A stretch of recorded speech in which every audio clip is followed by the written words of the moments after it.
It's the In-Wheel Time Car Talk Show. Just ahead, we've got some interesting things coming up for you. Jeff has more of his oddball stuff. This time, 5 big rigs under $10,000. You know, what a great hobby that's got to be to get into something like that. And that none of them will pass DOT for under $10,000. These are little TLC. They're projects. Projects, yeah, no, I'm sure that they are. Also, we're going to have Conrad's Car Clinic. It's all straight ahead on this edition of the In-Wheel Time Car Talk Show. Howdy, along with Mike out of this world, Mars, King Conrad DeLong. We need more Jeff Zekin. I'm Don Armstrong. Glad you could join us this morning. Thank you so much.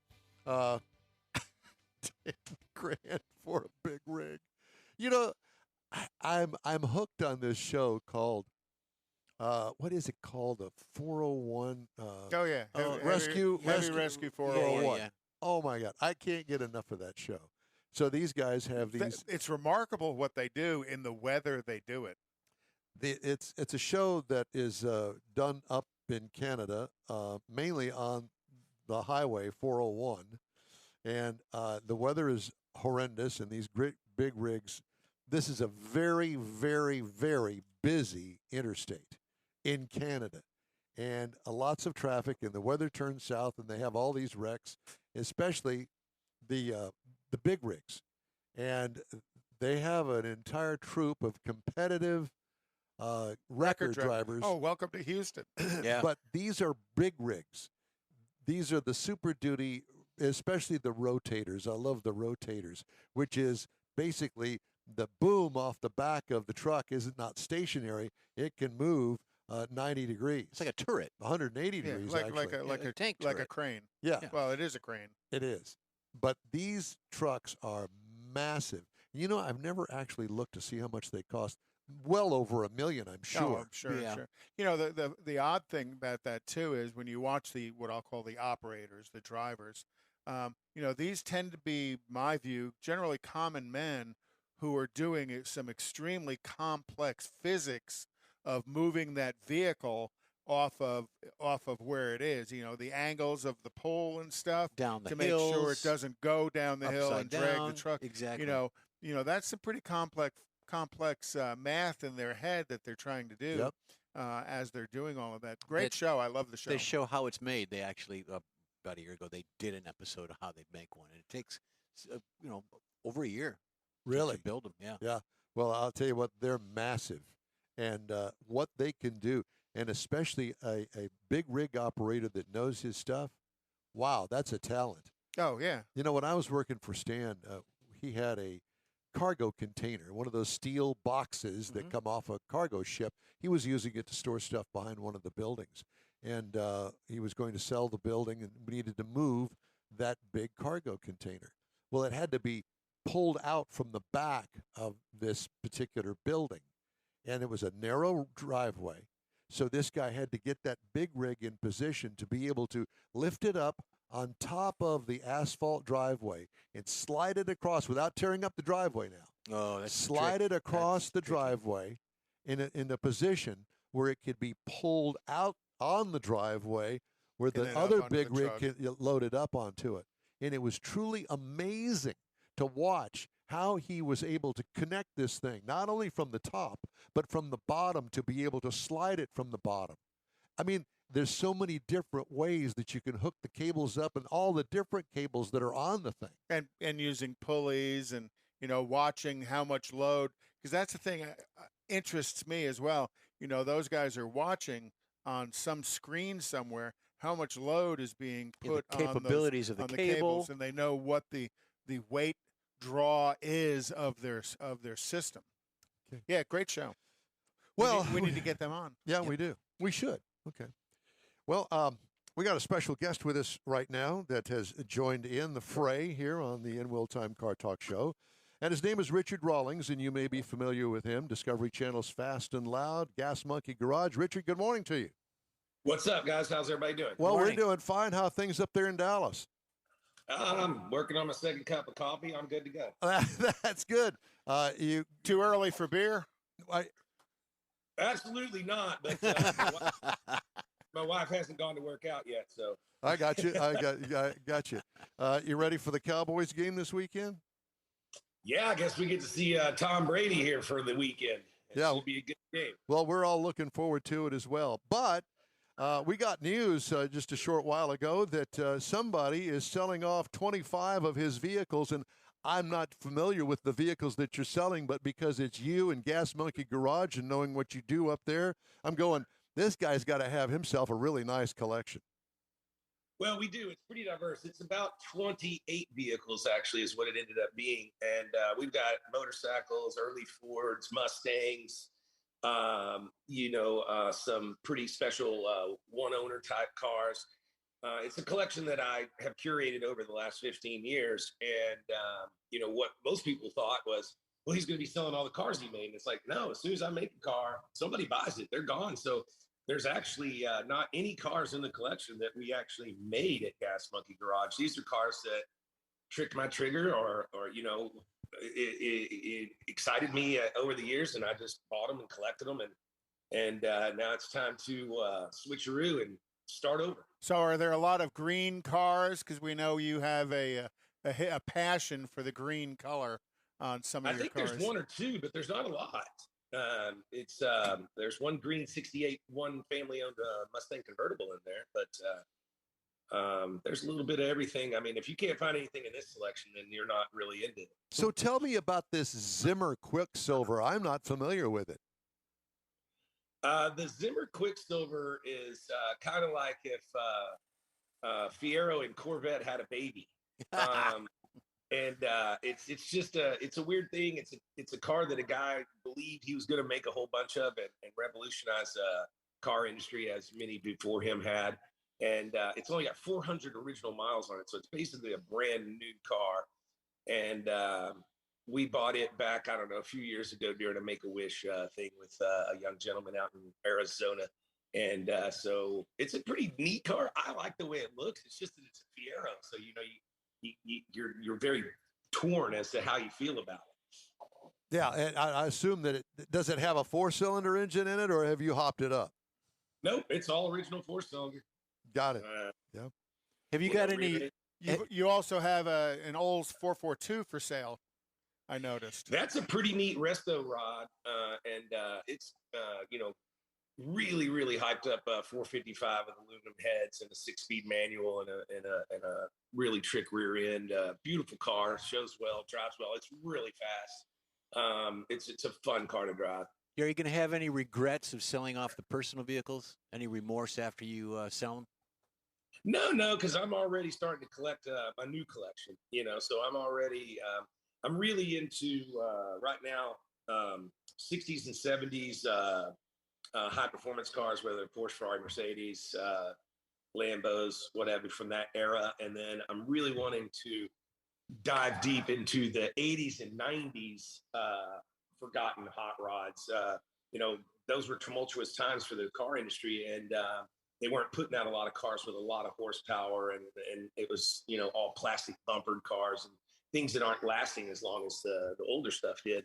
So I'm going to get into, some of the higher horsepower IROC Zs and the Pontiac GTAs and, some of the different cars of those eras. And those cars, that generation of 80s and 90s muscle hasn't really accelerated on the price point the way your other desire right now, the 60s and 70s Italian cars. Those are all generally pretty much higher up on the price point than the 90s muscle. Yeah. It's you got to look around though. You got to find the forgotten ones. Like the other day, our Bring trailer, actually about a month ago, I bought a 1973 Mercedes 280C coupe with a sunroof, and it might be the best one in existence. I mean, I knew it was nice when I was buying it, but when it got there, I was like, wow, this car is really nice.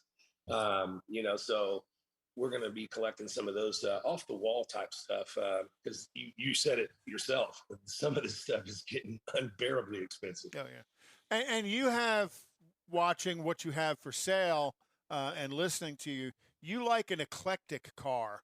You're not into the common one that you see hundreds of. You want something that's not necessarily unusual or odd, but unusual and odd. Yeah, exactly. I mean, I like to show up to the the weekend car shows or bring people through the shop and have them go, what is that? Why do you have it?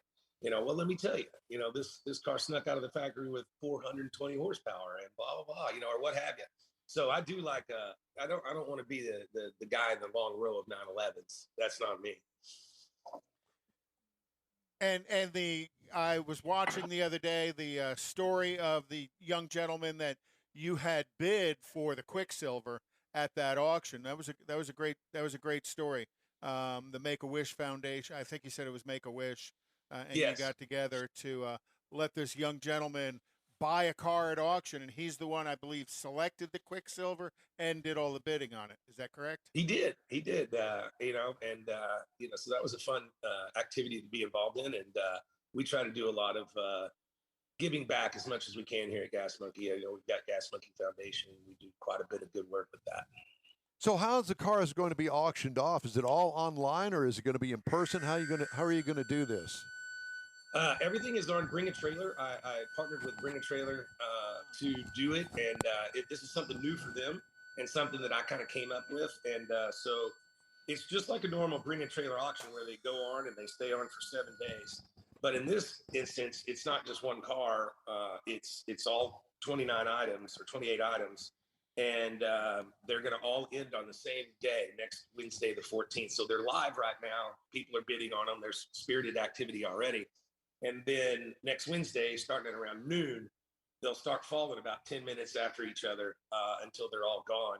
And during that day, we're going to be having a little party at Gas Monkey. I'll be around all the cars and we'll be live streaming, talking about the cars as they're coming up to end on the auction. I'm trying to get accredited, verified bidders that want to come to the shop, come there and be bidding live on their phone. So in theory, you could have, Craig 123 on the internet bidding and Tony 123 is over here with his phone. And I'm having that interaction almost like you would at a live auction and talking about the cars where I get special things about them, talking to bidders, talking on the live stream and just make a whole day activity out of it. I think it's a better way to sell a collection. I did the numbers, and if I had to take all these cars to one of the big auctions, we all know them, we don't have to name them, then I would have, $1,000 a piece entry fees. I'd have $1,000 or more a piece shipping fees. Then I'd be paying, 12 or 14% seller's fees.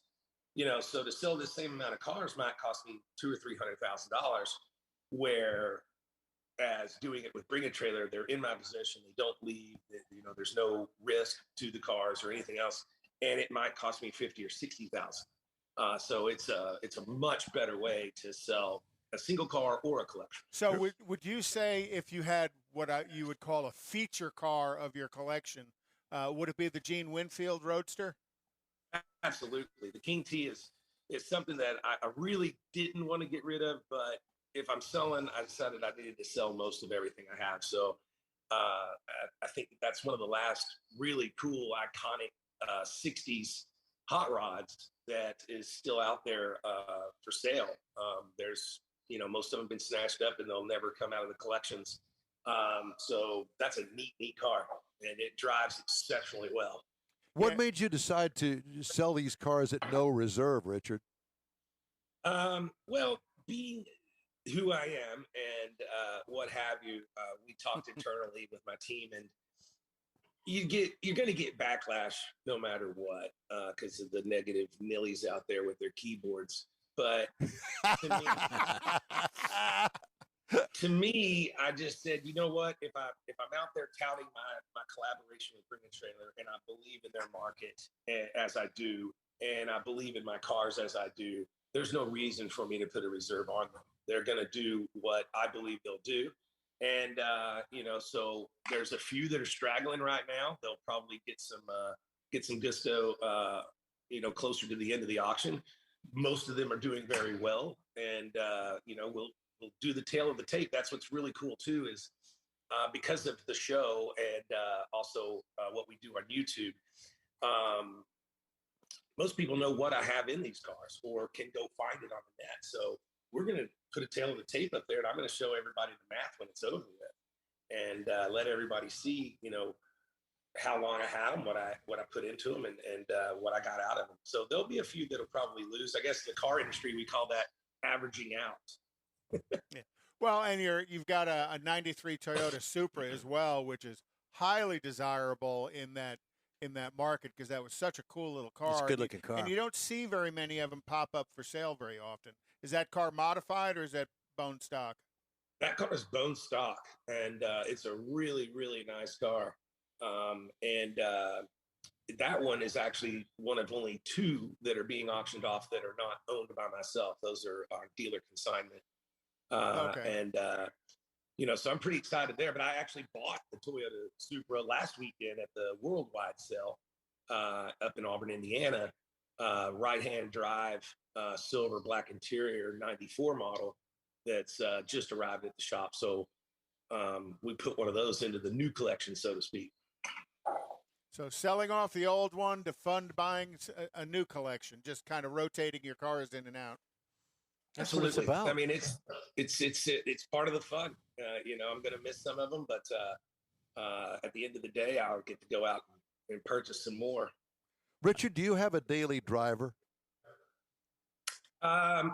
Technically, I got a TRX pickup that I drive. But when the weather's nice, I pretty much drive whatever's laying around the shop. As you know, summer here in Texas can be pretty daggum hot.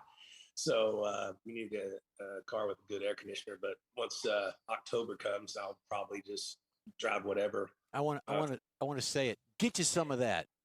Get you some of that. And I got to tell you guys and all the listeners and viewers out there, we've actually gained a lot of traction since we left Discovery in 2019. Cable is very, very dead. And we live in the YouTube right now. We put a new show out every Monday evening, and we get more viewers and more followers watching our show on YouTube under Gas Monkey Garage than Discovery can get on a Monday prime time with a new episode. Wow. So we're up to, I think we're approaching 30 million followers worldwide now. And, it's just a lot of fun. Well, we don't have 30 million, but we're close. We're close. We certainly have gained a lot of traction on YouTube and all of our online stuff, and I think that we've done quite well. So we can relate, not to your level, but we can relate. Oh, trust me, it's it's a be careful what you wish for. TV was really, really hard, and they beat me up pretty good for 9 years, and I'm glad to be kind of having fun and doing what we want to now. So do you have your own production company that does the video for you? I've got an in-house team, yes, that does everything. I call them the millennials because they're all like 23 and 4 years old. We're familiar with that, yeah. Yeah, they know how to work all that stuff. I'm 53 and I don't want to learn anymore. I'm just going to hang out and play with cars and drink beer.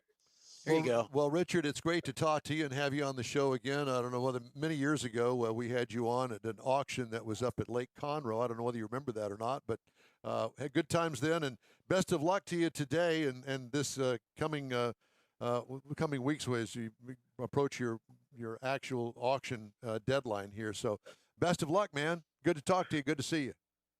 Absolutely, sir. Thank you, guys. Send everybody to gasmonkeygarage.com. Tell them to check it out. You bet. Thanks again.